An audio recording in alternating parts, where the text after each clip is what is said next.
नमस्कार दोस्तों, आज बात करते हैं कि कौन कौन सी ऐसी घटनाएं हैं जो अपशगुन मानी जाती है।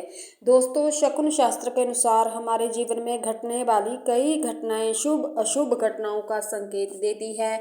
इन घटनाओं से हमें पता चलता है कि जीवन में कुछ अनहोनी होने वाली है या नहीं। शकुन शास्त्र के अनुसार कुछ अशुभ घटनाएं जैसे कि किसी खास पशु पक्षी का दिखना, अचानक छींक का आना, किसी के रोने की आवाज़, बिल्ली का रास्ता काटना, ऐसी कुछ घटनाएं शकुन अपशकुन का संकेत देती हैं। बचपन से ही आप शकुन और अपशकुन के बारे में पढ़ते और सुनते आ रहे हैं। जैसे अगर किसी शुभ कार्य के लिए व्यक्ति जाता है तो पहले दही खाकर ही घर से निकलता है। ऐसा करने से जिस कार्य के लिए व्यक्ति जा रहा है उसे सफलता मिलती है। वहीं दूसरी तरफ कई अपशगुन भी होते हैं दोस्तों, जिनके बारे में ऐसा माना जाता है कि अपशगुन होने पर कामकाज में जो बाधा उत्पन्न होने लगती है और काम में सफलता नहीं मिल पाती। इसी प्रकार से प्राचीन काल से ही बहुत सी मान्यताएं प्रचलित है और मौजूदा समय में भी बहुत से लोग हैं जो इन मान्यताओं पर भरोसा करते हैं। तो आइए जानते हैं कुछ ऐसी अपशगुनों के बारे में। तो चलिए शुरू करते हैं दोस्तों। नंबर 1, बता दूं कि शकुन शास्त्र के अनुसार अगर अचानक बिल्ली घर के बाहर आकर रोने लगे तो ये बहुत ही अशुभ संकेत माना जाता है। कुत्ते के रोने की तरह ही बिल्ली का रोना भी सही नहीं माना जाता। बिल्ली का रोना संकेत देता है कि घर के सदस्यों पर कोई बड़ी विपदा आने वाली है या फिर कोई बड़ी अनहोनी होने वाली है। बिल्ली का बार बार घर में आना अशुभ माना जाता है। मान्यता ये है कि बिल्ली घर में नकारात्मक ऊर्जा लेकर आती है। संतर मंत्र की साधना करने वाली बिल्ली को काली शक्ति का भी प्रतीक है माना जाता है। इसके अलावा घर में दो बिल्लियों या फिर अधिक बिल्लियों का आपस में लड़ना धन हानि या फिर गृह क्लेश का संकेत माना जाता है। दो बिल्लियों का बार बार घर आकर आपस में लड़ना अच्छा नहीं माना जाता, बेहद ही अशुभ माना जाता है। ऐसे में भगवान से हाथ जोड़कर प्रार्थना करनी चाहिए कि वे सब कुछ ठीक करें। तो वही बिल्ली का घर में रखा दूध चुपके से पी जाना शुभ संकेत नहीं माना जाता। बता दूं कि ये धन नाश होने का संकेत होता है। इसी के साथ बिल्ली का बाईं तरफ से आकर रास्ता काटना भी अच्छा नहीं माना जाता। अगर बिल्ली आपका रास्ता बाईं तरफ से आकर काट दे तो ये बहुत बड़ा अपशगुन माना जाता है। समझ लीजिए आप जिस कार्य के लिए जा रहे हैं उसमें आपको असफलता ही मिलेगी। बात करेंगे अगर नंबर 2 की। जब भी आपको सुबह सुबह घर में खाली बाल्टी दिख जाए तो वे अपशगुन माना जाता है। इसके लिए आप जब भी बाथरूम से निकलें तो या तो बाल्टी को उल्टा करके रखें या फिर बाल्टी को भर कर रखें। ये नंबर 3, माना जाता है कि यदि आपको बुरे सपने आते हैं तो आप अपने तकिए के नीचे लोहे की कोई वस्तु रखकर सो सकते हैं। इसके साथ ही घर पर लोहे से बनी हुई चीजें रखने से भी बुरी आत्माएं हैं जो नहीं भटकती। लेकिन कभी भी जंग लगी हुई लोहे की चीजों को घर पर नहीं रखना चाहिए क्योंकि इसे अपशगुन माना जाता है। नंबर 4, घर से किसी काम पर जाते समय अगर छींक आ जाए, अचानक से छींक आ जाए तो इसे भी बहुत बड़ा अपशगुन माना जाता है। भारत के उत्तरी हिस्सों में घर से बाहर निकलने से पहले या किसी नए कार्य या यात्रा की शुरुआत में छींकने को दुर्भाग्य माना जाता है। बल्कि भारत के पश्चिमी हिस्सों में छींकने का मतलब ये है कि कोई आपके घर में सोच रहा है। घर से निकलते वक्त अगर छींक आए तो वापस घर के अंदर चले जाना चाहिए और पानी पीकर ही घर से बाहर निकलना चाहिए।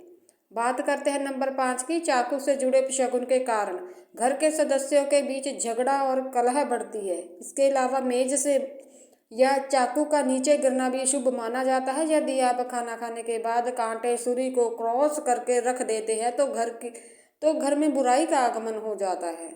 नंबर 6 पर बात करें। आपको घर पर हमेशा बाल्टी में पानी भरकर रखना चाहिए क्योंकि खाली बाल्टी देखना भी अपशगुन होता है। यदि आप सुबह उठकर खाली बाल्टी देखते हैं तो आपके दिन भर के सारे काम अधूरे होते हैं और इसमें काफ़ी अड़चनाएं आने लगती हैं। 7 नंबर पर बात करते हैं दोस्तों।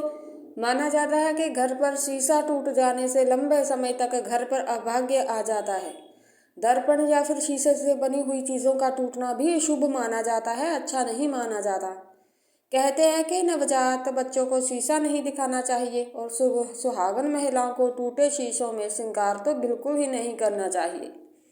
अगर बात करें नंबर 8 की, अगर आप पूजा कर रहे हैं और इस दौरान भगवान को लगाया गया दीपक अपने आप, मतलब पंखे की हवा या अन्य किसी कारण से नहीं, अपने आप ही बुझ जाए तो इसे अपशगुन माना जाता है।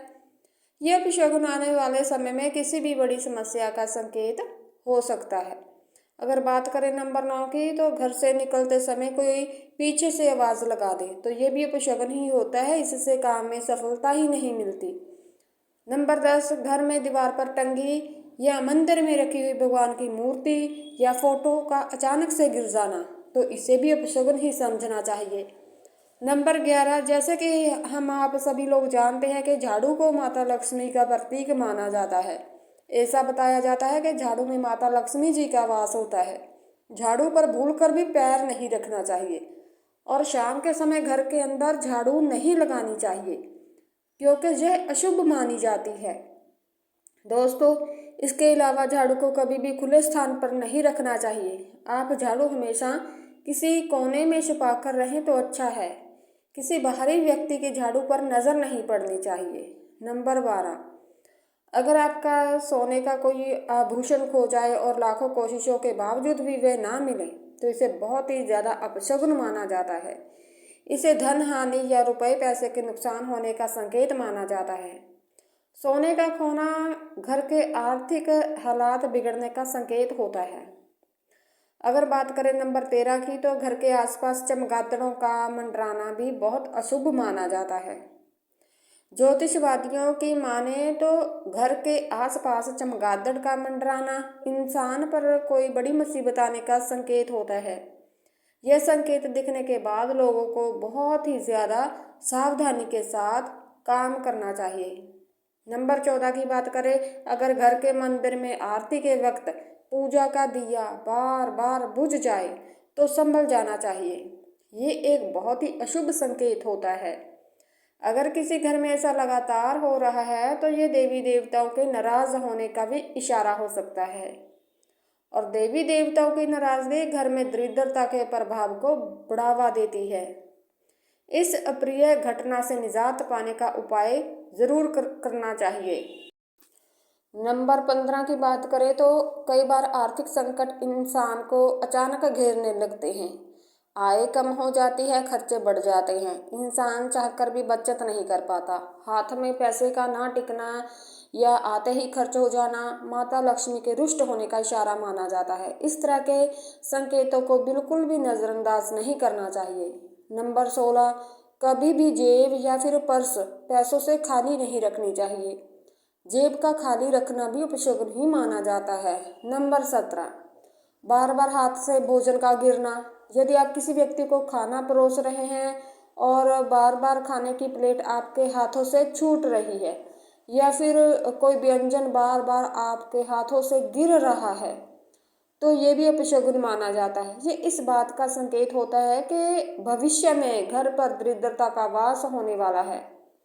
दूसरी बात, हाथ से बार बार भोजन गिरने का संकेत दोस्तों ये भी हो सकता है कि अगर आप भोजन करते वक्त एकाग्र नहीं हो पा रहे या कोई स्वास्थ्य संबंधी परेशानी हो सकती है जिसे आपको बिल्कुल भी नज़रअंदाज नहीं करना चाहिए। नंबर 18, भोजन करते वक्त कुत्ते का आना शकुन शास्त्र के अनुसार भोजन करते समय यदि कुत्ता आ जाए तो इसे भी अपशगुन ही माना जाता है। हालांकि कुत्ता पालतू है तो ज़्यादा ना सोचे कि कुत्ता यदि पूंछ उठाकर सिर को हिलाता है तो इसे बिल्कुल भी नज़रअंदाज ना करें और ऐसा भोजन भी नहीं खाना चाहिए। यदि आप ऐसा भोजन करते हैं तो इससे शारीरिक परेशानी हो सकती है। नंबर 19, भोजन में बाल का मिलना, बार बार बालों का मिलना भी अपशगुन माना जाता है। हालांकि यह घटना कभी कभी हो सकती है, इसे नजरअंदाज किया जा सकता है, लेकिन बार बार ऐसी घटना को धन हानि और किसी बड़े संकट आने का संकेत माना जाता है। इसलिए अगर आपके साथ ऐसी घटना बार बार हो रही है तो इसे लेकर सुचेत रहें। खाने में बार बार बालों का निकलना इसी बात का संकेत होता है कि जातक पर राहु का बुरा प्रभाव पड़ने वाला है। दूसरी खास बात के भोजन में बार बार बाहर निकलने का दोस्तों संकेत ये भी हो सकता है कि आपका भोजन अनहाइजीनिक हो रहा है और जल्द बीमार पड़ सकते हैं। तो दोस्तों आज के लिए बस इतना ही। उम्मीद करती हूँ कि ये जानकारी आपको पसंद आई होगी। धन्यवाद।